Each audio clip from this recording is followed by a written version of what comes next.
Hello, this is Wayne Olson, and you are listening to Wayne's Words, the stories to help you reach the people important to you.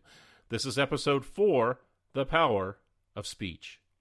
You know, we all have fears, and one of the greatest explanations of fears I've ever heard came from the comedian Jerry Seinfeld.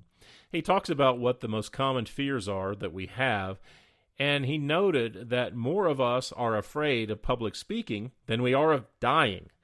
And to illustrate this, he said, at a funeral, more of us would rather be in the box than giving the eulogy. And you know, for many of us, that's true. We just don't like public speaking.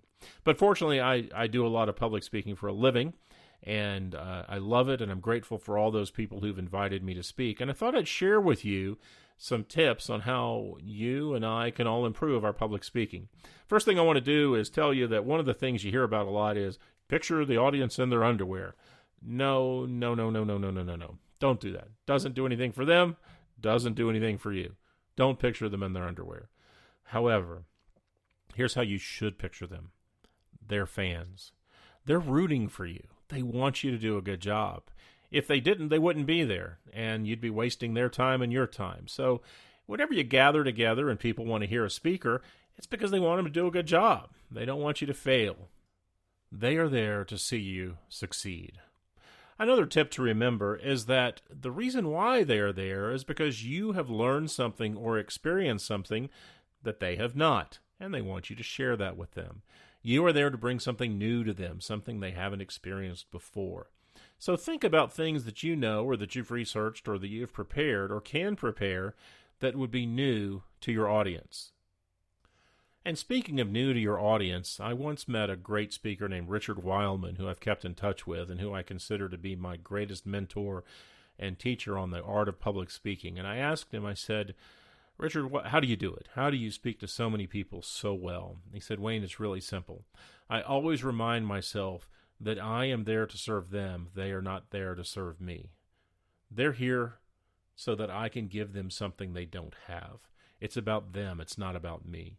And he also says a prayer before he speaks every time, reminding himself and asking for help that he remembers that servant leader role, that he's there to serve the audience. They're not there to hear him. They're here to learn from him. And that's always helped me.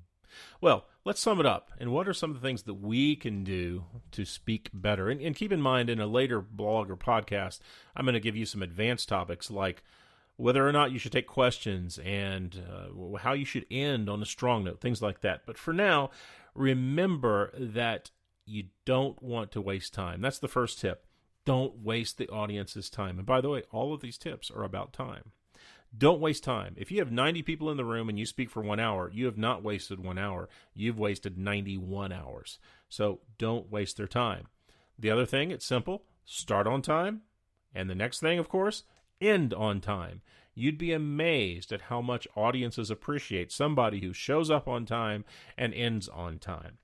And lastly, make sure that you end when you say you do, but also hang around for questions. I'm always offended when I hire a speaker and they leave because they have to catch a plane.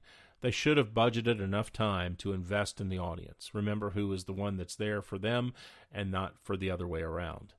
That's Wayne's Words for this week, The Power of Speech, Episode 4. If you have any questions or suggestions for me about a future topic, please drop me a line. I'm easy to reach. It's wayneolson.com. And if you want to bring me to your group or organization, that's also the same and best way to reach me. For now, though, that's all of Wayne's Words for today. Go out and make it a great one.